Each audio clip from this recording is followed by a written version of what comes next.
The lifelong growth process of our beliefs is, for each of us, a unique faith journey. Undergoing this journey, knowing our rich legacy of faith, we can draw hope, strength, and inspiration from the lives of earlier saints. Their story can come to life if we experience firsthand the historic sites of the Church. For the places that held special significance for them can be equally meaningful to us. Following the restoration trail of these believers, we begin to see our own faith journey as steps on the same path. The trail begins in 1820 in western New York, near the small town of Palmyra, an area immersed in a wave of religious revivalism. The teenage Joseph Smith Jr. was torn between the denominations that competed to claim his faith. While I was laboring under the extreme difficulties caused by the contests of these parties of religionists, I was one day reading the Epistle of James, 1st chapter and 5th verse, which reads, "If any of you lack wisdom, let him ask of God, that giveth unto all men liberally, and upbraideth not, and it shall be given him." Never did any passage of Scripture come with more power to the heart of man than this did at this time to mine. Kneeling to pray in the woods near his home, Joseph had a vision in which he was commanded to join none of the churches and assured that God had a special purpose for his life. Other revelations over the next 7 years led Joseph to unearth from a nearby hill an ancient account of Christ's presence among the peoples of the Western Hemisphere, inscribed on metal plates. While sharing a home just outside Palmyra with his family and new wife Emma, he began translating these plates by the gift and power of God. In the spring of 1830, the E.B. Grandin printing firm of Palmyra published the first edition of this translation entitled The Book of Mormon. It appealed to the beliefs of the restorationists of the day, who thought the church required restoration to the structure and theological purity established by Christ. Joseph Smith believed he was a prophet of God, and that the Lord was working through him to begin this restoration. The controversial nature of the Book of Mormon provoked persecution, so Joseph, with his wife and followers, moved from Palmyra to Harmony, Pennsylvania, and then to Fayette, New York. This log cabin is a reconstruction of the Fayette home of Peter Whitmer Sr., where on April 6, 1830, a small gathering of members unanimously voted to follow inspired direction to legally organize the movement as the Church of Christ under the laws of New York. Missionaries were sent out in October of 1830 to take the Book of Mormon message to Native Americans dwelling in territory west of Missouri. Missionary Parley Pratt convinced his companions to first take a 200-mile detour to Kirtland, Ohio. There, he converted his former mentor, preacher Sidney Rigdon, and many of his congregation into the new movement. The fervent evangelism of Rigdon and the missionaries soon doubled the membership of the church. Rigdon encouraged Joseph to move church headquarters to Kirtland. Supported by divine direction, Joseph and Emma relocated in February of 1831. Shortly after their arrival, Joseph ordained Edward Partridge to the newly created office of presiding bishop.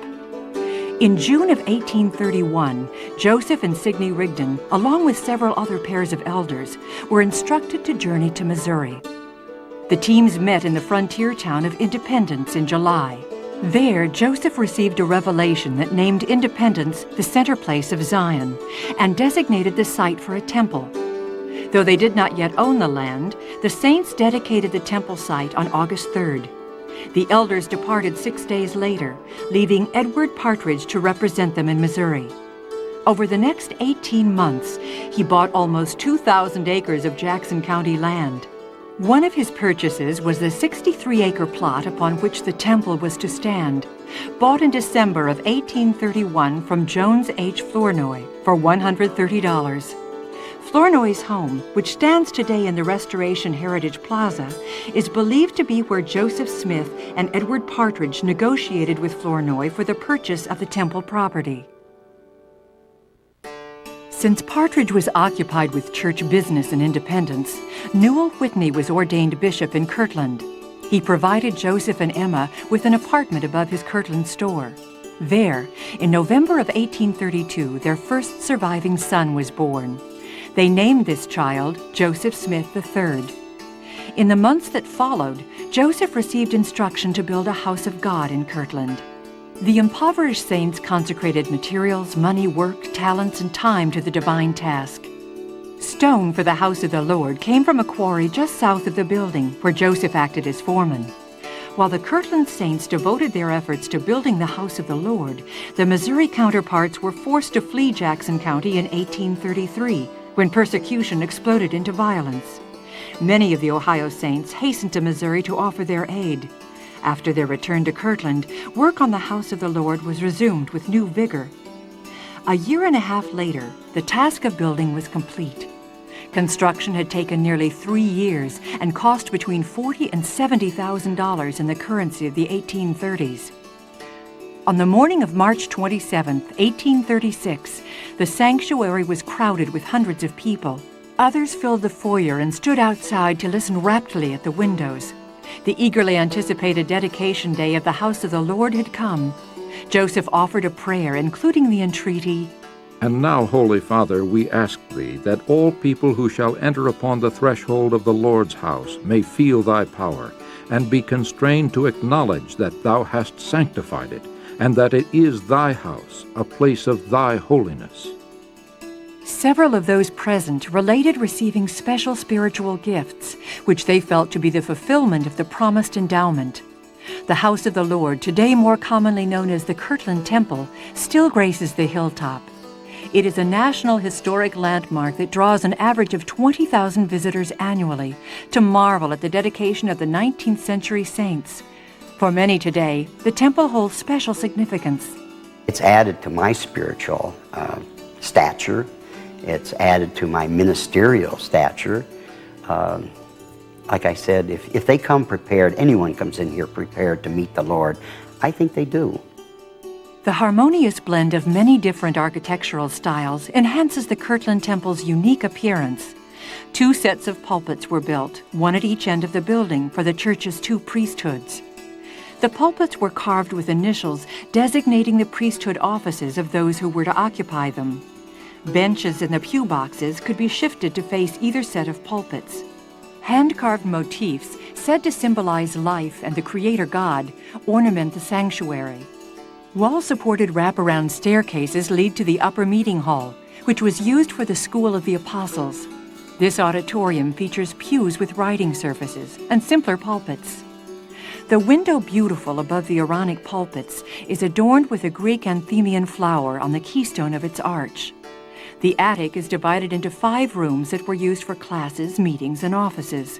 Joseph's office was in the west end. The temple is crowned by a bell tower rising 93 feet from the ground.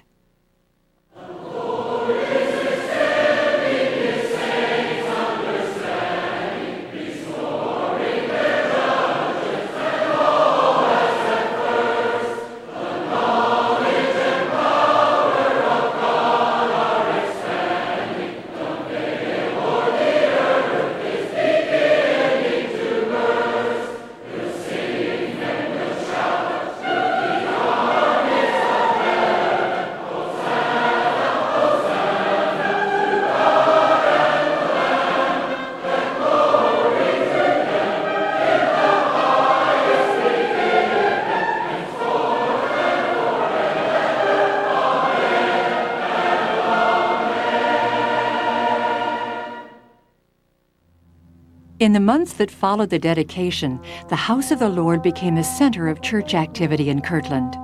But the collapse of a church-owned bank in 1837 increased the existing local animosity toward the saints. In January 1838, the saints fled Kirtland, abandoning the house of the Lord less than 2 years after its completion. Most went to the Missouri settlements at or near Far West, adding to the crowding and tension there. Hostilities between the Saints and the Missourians increased, culminating on October 27, 1838, when Governor Lilburn Boggs issued an order to the militia commanding that the Saints be driven from the state or exterminated. Within 3 days, the tiny village of Haun's Mill was overrun by a mob who massacred 15 men and 2 young boys. The next day, the militia jailed church leaders. Amid continued terrorism, the saints prepared their exodus. In the early months of 1839, 5,000 saints crossed the icy Mississippi River to the shelter of Quincy, Illinois, where the escaped church leaders later joined them. The next spring, they began building a community 50 miles north that they named Nauvoo, meaning beautiful place. The city grew quickly into the largest in Illinois. At its height, Nauvoo had a population of over 12,000. The Joseph Smith Historic Center tells the story of the saints in Nauvoo to over 50,000 visitors annually, offering them insight into the past. You just get a feeling of the kind of people they were, the kind of things they did, and why they did those things. And through that you get a lot of better understanding about the history, and then it's easier to understand where you came from, why you believe what you believe, and it's personally strengthened me in my faith a lot more.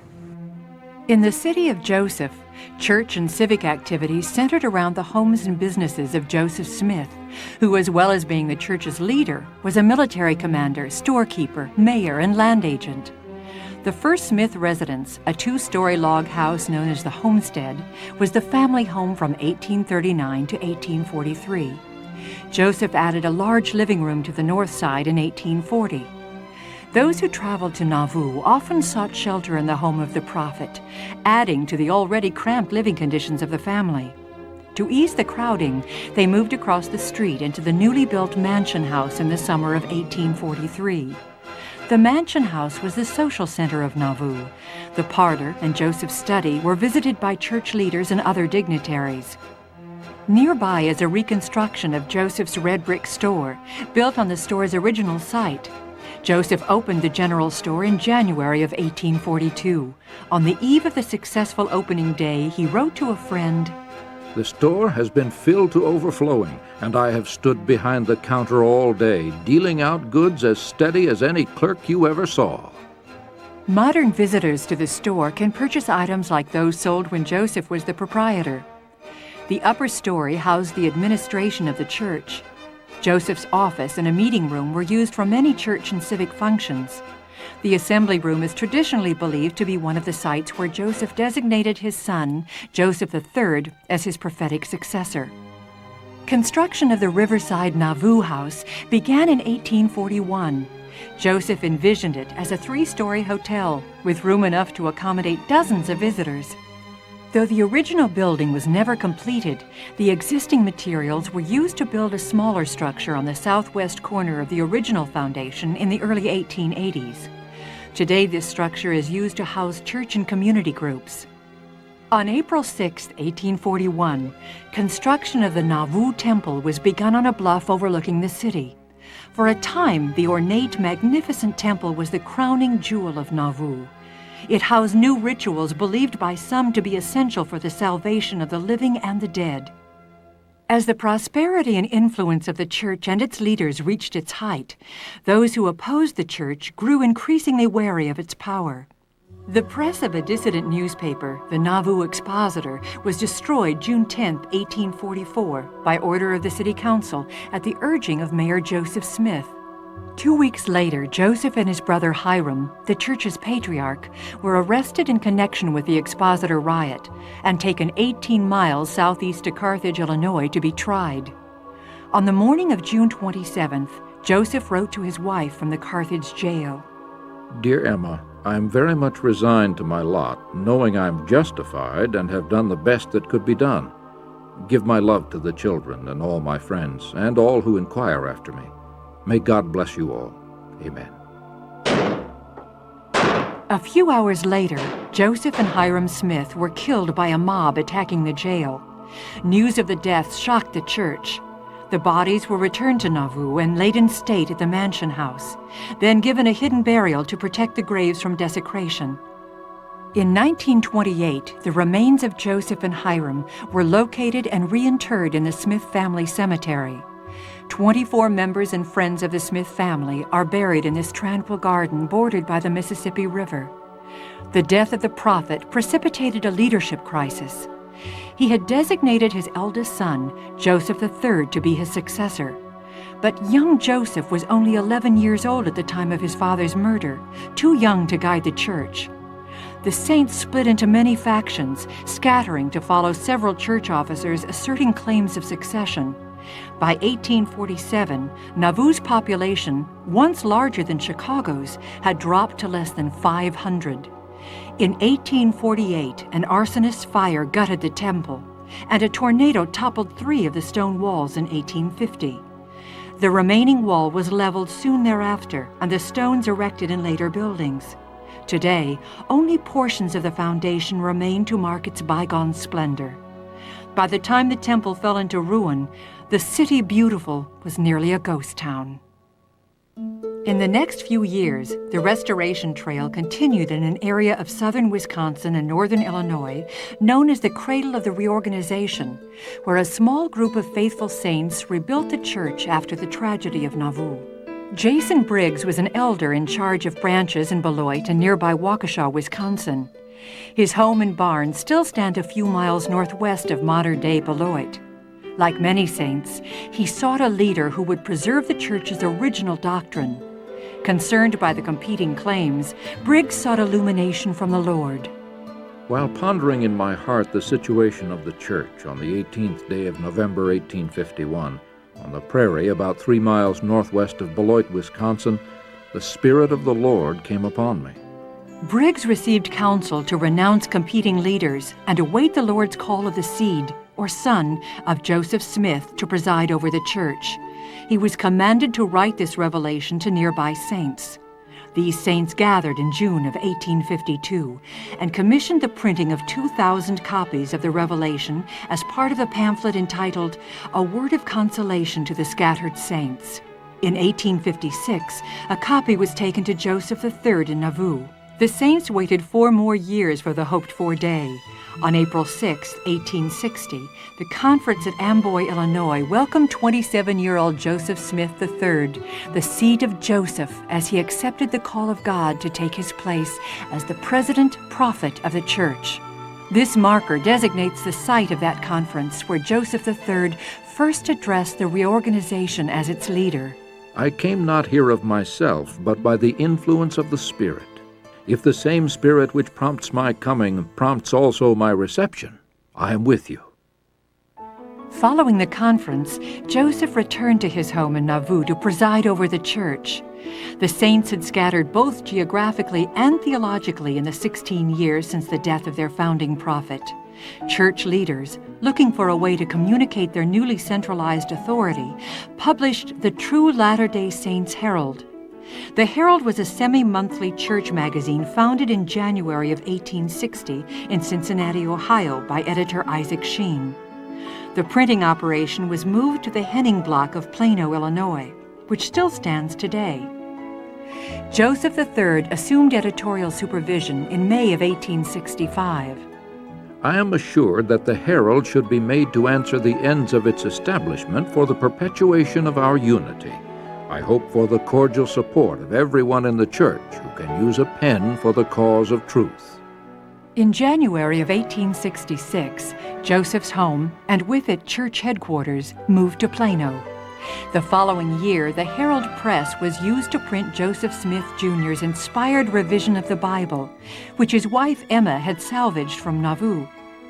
In the summer of 1868, the stone church was built in Plano and was dedicated in November of that year. It was the first new church structure of the reorganization, intended to house the church's general conferences as well as the local congregation. 14 conferences of the early church were held here. It was also the first church building deeded to the presiding bishop and the first owned by the church under the name the Reorganized Church of Jesus Christ of Latter-day Saints. The stone church retains many of the furnishings of the 19th century. The pulpit has provided a podium for every reorganization prophet since Joseph III. The intricate pews were constructed by members of the 1860s church. They cast the wrought iron ends and hand-shaped the wooden seats. The building is still used as a house of worship. A marker placed in 1968 honors its centennial. The 1979 educational building, Rogers Hall, is named in memory of Israel L. Rogers, the first bishop of the reorganization, who is buried in local Pine Mound Cemetery. Also in the cemetery stands a monument to the early reorganization saints. It was in those days that Joseph Smith III really developed the idea of living in community. And that certainly is a thing that we are trying to do in the church today, is to live in community wherever we are. Throughout the 1860s, the desire of these saints to gather nearer Zion remained strong. This irrepressible yearning eventually resulted in relocation to Decatur County, Iowa, where a church colony had been established a few years earlier.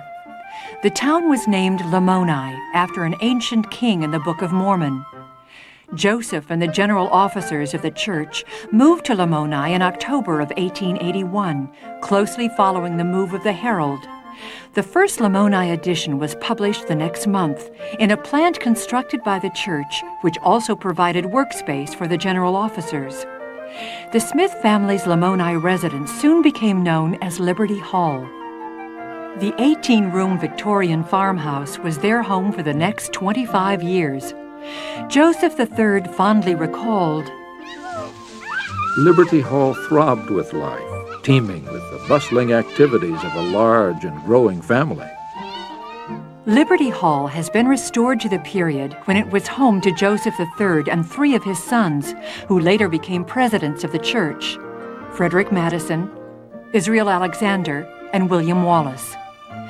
During this time, Liberty Hall was the gathering place for important visitors, returning missionaries, and church officials.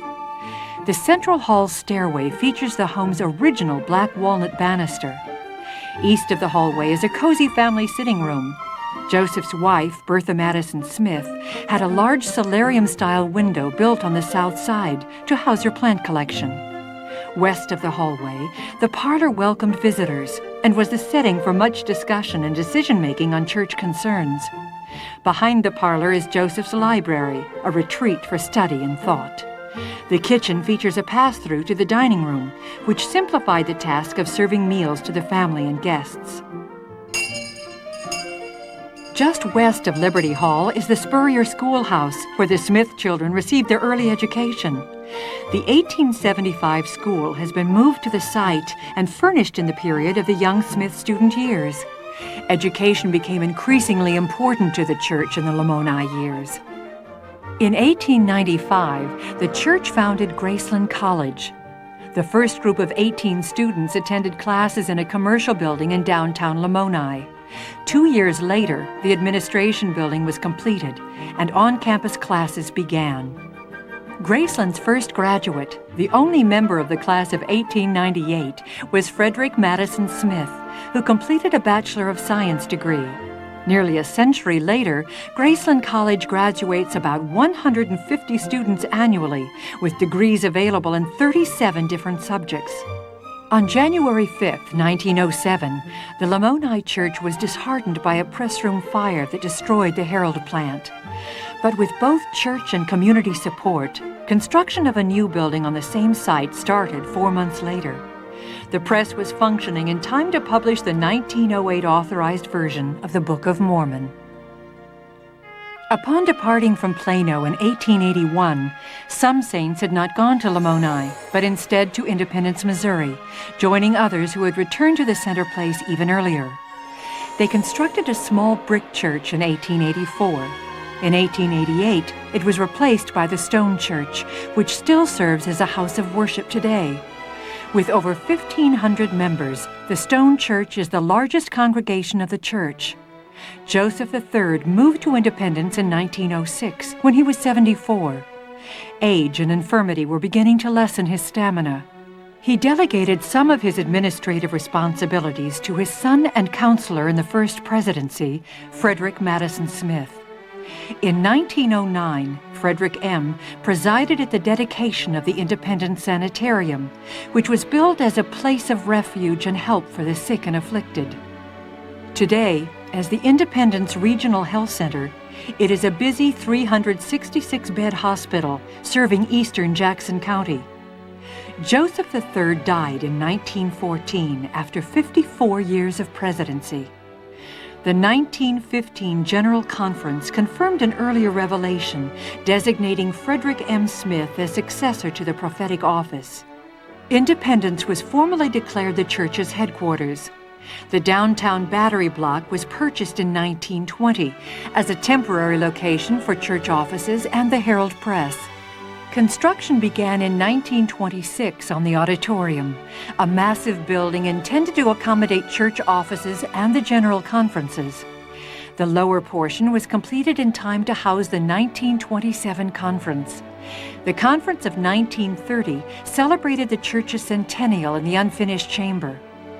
But church debt accompanying the Great Depression halted construction in 1931. Through strict economizing, the debt was paid off in 1942. At the age of 63, Frederick M. moved to a farm in East Independence.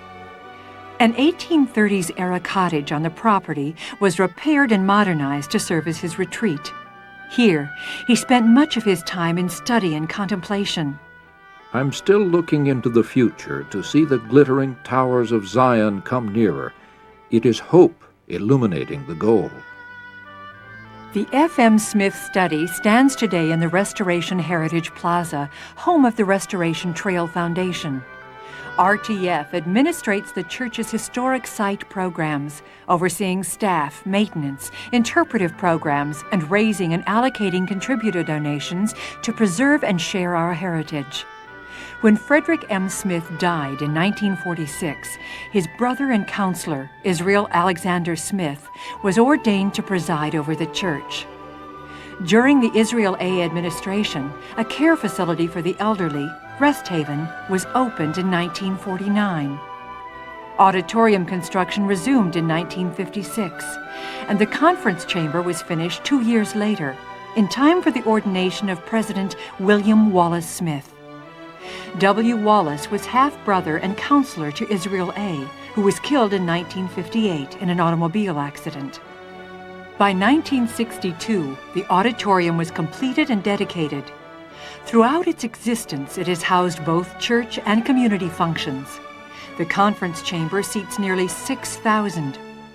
The 111-rank Aeolian Skinner organ has over 6,000 pipes, the tallest of which are 32 feet in speaking length, and the shortest, 1/4 of an inch.